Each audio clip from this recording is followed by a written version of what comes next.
Doa Salomo memohon hikmat. Lalu Salomo menjadi menantu Firaun, raja Mesir. Ia mengambil anak Firaun dan membawanya ke kota Daud, sampai ia selesai mendirikan istananya dan rumah Tuhan dan tembok sekeliling Yerusalem. Hanya bangsa itu masih mempersembahkan korban di bukit-bukit pengorbanan, sebab belum ada didirikan rumah untuk nama Tuhan sampai pada waktu itu. Dan Salomo menunjukkan kasihnya kepada Tuhan dengan hidup menurut ketetapan-ketetapan Daud, ayahnya. Hanya ia masih mempersembahkan korban sembelihan dan ukupan di bukit-bukit pengorbanan. Pada satu hari raja pergi ke Gibeon untuk mempersembahkan korban, sebab disitulah bukit pengorbanan yang paling besar. 1.000 korban bakaran dipersembahkan Salomo di atas mezbah itu. Di Gibeon itu Tuhan menampakkan diri kepada Salomo dalam mimpi pada waktu malam. Berfirmanlah Allah, "Mintalah apa yang hendak kuberikan kepadamu." Lalu Salomo berkata, "Engkaulah yang telah menunjukkan kasih setiamu yang besar kepada hambamu Daud, ayahku, sebab ia hidup di hadapanmu dengan setia, benar dan jujur terhadap engkau. Dan engkau telah menjamin kepadanya kasih setia yang besar itu dengan memberikan kepadanya seorang anak yang duduk di tahtanya seperti pada hari ini. Maka sekarang, ya Tuhan Allahku, engkaulah yang mengangkat hambamu ini menjadi raja menggantikan Daud, ayahku, sekalipun aku masih sangat muda dan belum berpengalaman.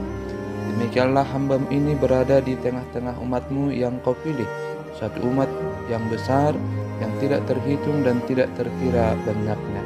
Maka berikanlah kepada hambamu ini hati yang paham, menimbang perkara untuk menghakimi umatmu dengan dapat membedakan antara yang baik dan yang jahat, sebab siapakah yang sanggup menghakimi umatmu yang sangat besar ini?" Lalu adalah baik di mata Tuhan bahwa Salomo meminta hal yang demikian. Jadi berfirmanlah Allah kepadanya, "Oleh karena engkau telah meminta hal yang demikian dan tidak meminta umur panjang atau kekayaan atau nyawa musuhmu, melainkan pengertian untuk memutuskan hukum, maka sesungguhnya aku melakukan sesuai dengan permintaanmu itu.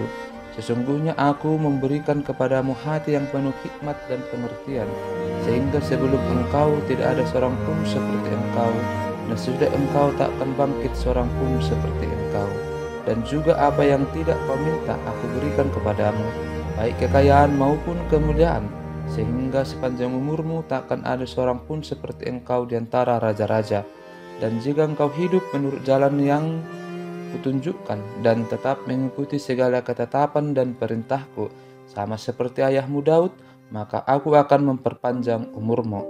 Lalu terjagalah Salomo, ternyata ia bermimpi. Sekembalinya ke Yerusalem, berdirilah ia di hadapan tabut perjanjian Tuhan. Dipersembahkannya korban-korban bakaran dan korban-korban keselamatan. Kemudian ia mengadakan perjamuan bagi semua pegawainya. Hikmat Salomo pada waktu memberi keputusan. Pada waktu itu masuklah 2 orang perempuan sundal menghadap raja, lalu mereka berdiri di depannya. Kata perempuan yang satu, "Ya Tuanku, aku dan perempuan ini diam dalam satu rumah, dan aku melahirkan anak pada waktu dia ada di rumah itu. Kemudian pada hari ketiga sesudah itu, perempuan ini pun melahirkan anak. Kami sendirian, tidak ada orang luar bersama-sama kami dalam rumah, hanya kami berdua saja dalam rumah. Pada waktu malam, anak perempuan ini mati karena ia menidurinya.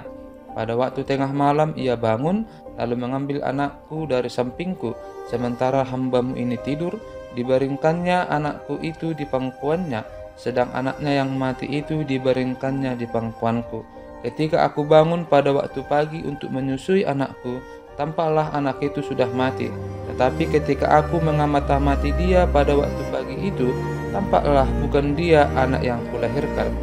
Kata perempuan yang lain itu, "Bukan, anakkulah yang hidup dan anakmulah yang mati." Tetapi perempuan yang pertama berkata pula, "Bukan, anakmulah yang mati dan anakkulah yang hidup." Begitulah mereka bertengkar di depan raja.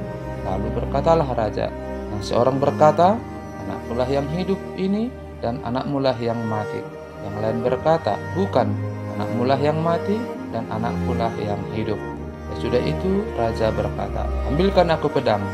Lalu dibawalah pedang ke depan raja.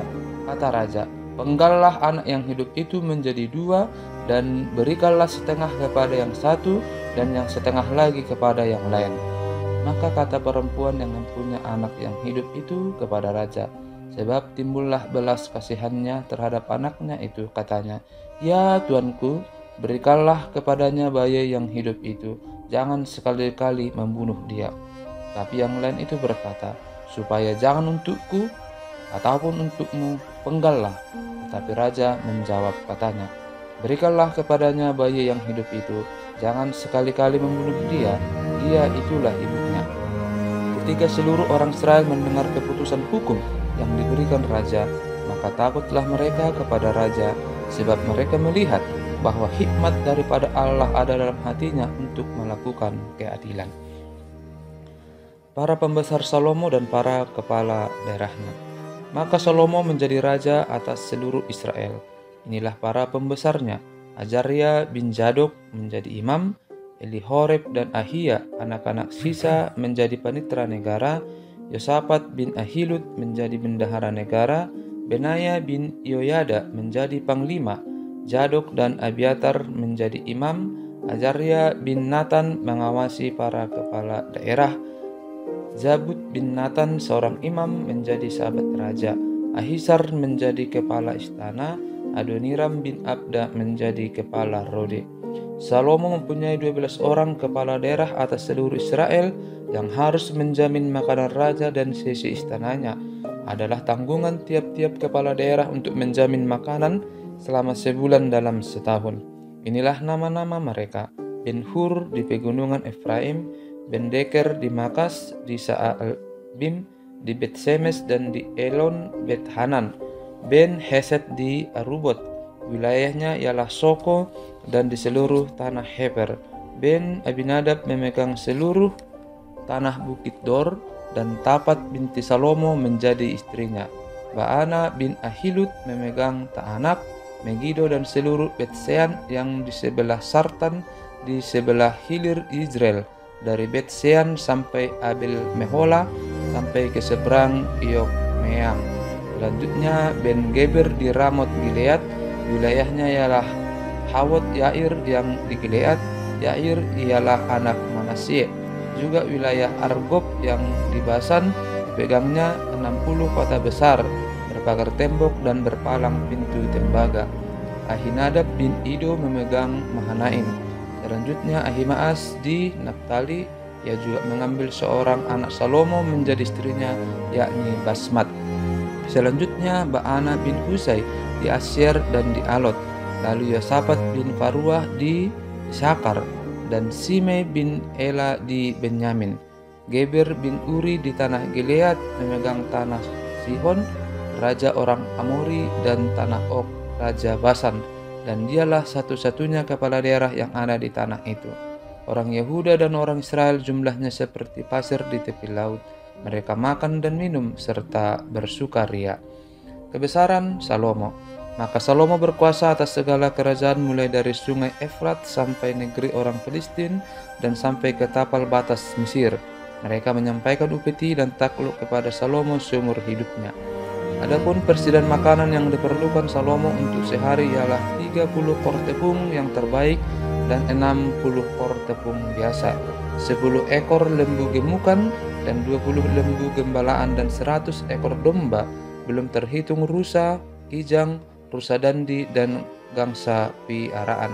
Sebab ia berkuasa atas seluruh tanah di sebelah sini sungai Efrat, mulai dari Tipsah sampai ke Gaza, dan atas semua raja di sebelah sini sungai Efrat. Ia dikaruniai damai di seluruh negerinya, sehingga orang Yehuda dan orang Israel diam dengan tenteram, masing-masing di bawah pohon anggur dan pohon aranya, dari Dan sampai Berseba seumur hidup Salomo. Lagi pula Salomo mempunyai kuda 40.000 kandang untuk kereta-keretanya, dan 12.000 orang berkuda. Dan para kepala daerah itu menjamin makanan Raja Salomo, serta semua orang yang ikut makan dari meja Raja Salomo. Mereka membawanya masing-masing dalam bulan gilirannya dengan tidak mengurangi sesuatu apapun. Jelai dan jerami untuk kuda-kuda biasa, dan kuda-kuda teji dibawa mereka ke tempat yang semestinya, masing-masing menurut tanggungannya. Dan Allah memberikan kepada Salomo hikmat dan pengertian yang amat besar, serta akal yang luas, serta seperti dataran pasir di tepi laut, sehingga hikmat Salomo melebihi segala Bani Timur dan melebihi segala hikmat orang Mesir. Ia lebih bijaksana daripada semua orang, daripada Etan orang Ezrahi itu, dan daripada Heman, Kalkol, dan Darda, anak-anak Mahol. Sebab itu ia mendapat nama di antara segala bangsa sekelilingnya. Ia mengubah 3.000 amsal dan nyanyiannya ada 1.005. Ia bersajak tentang pohon-pohonan, dari pohon aras yang di gunung Libanon sampai kepada hisop yang tumbuh pada dinding batu. Ia berbicara juga tentang hewan dan tentang burung-burung dan tentang binatang melata dan tentang ikan-ikan. Maka datanglah orang dari segala bangsa mendengarkan hikmat Salomo, dan ia menerima upeti dari semua raja-raja di bumi yang telah mendengar tentang hikmatnya itu. Persiapan-persiapan untuk mendirikan bait suci. Hiram, Raja Tirus, mengutus pegawai-pegawainya kepada Salomo, karena didengarnya bahwa Salomo telah diurapi menjadi raja menggantikan ayahnya, sebab Hiram senantiasa bersahabat dengan Daud. Lalu Salomo mengutus orang kepada Hiram dengan pesan, "Engkau tahu bahwa Daud, ayahku, tidak dapat mendirikan sebuah rumah bagi nama Tuhan, Allahnya, oleh karena musuh-musuhnya memerangi dia dari segala jurusan, sampai Tuhan menyerahkan mereka ke bawah telapak kakinya.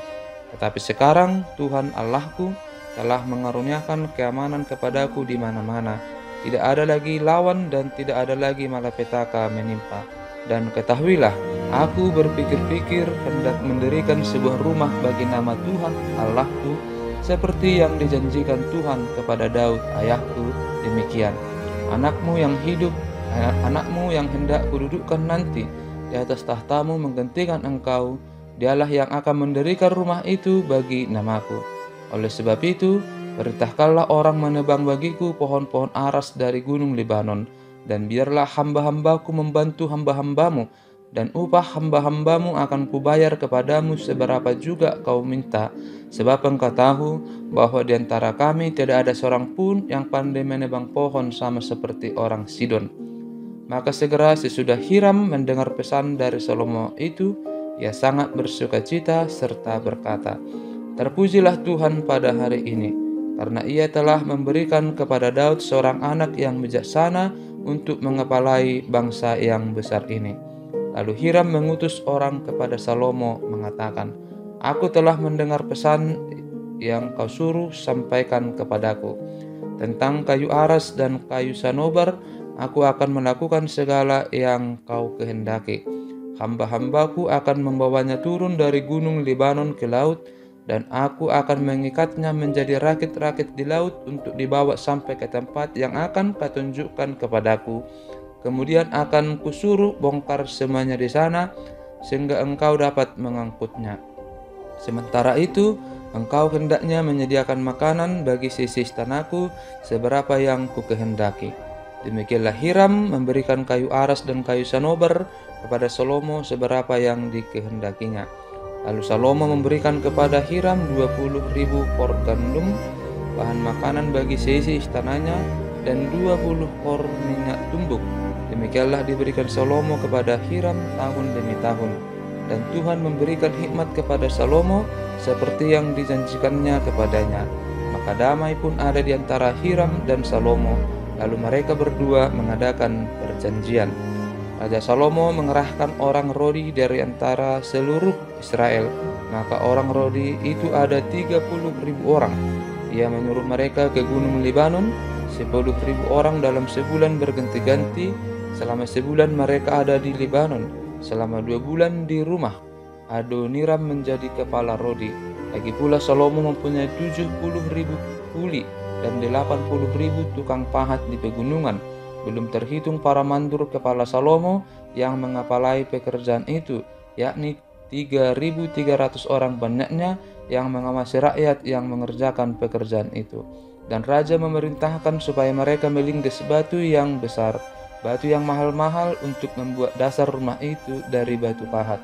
Maka tukang-tukang Salomo dan tukang-tukang Hiram serta orang-orang Gebal memahat dan menyediakan kayu dan batu untuk mendirikan rumah itu.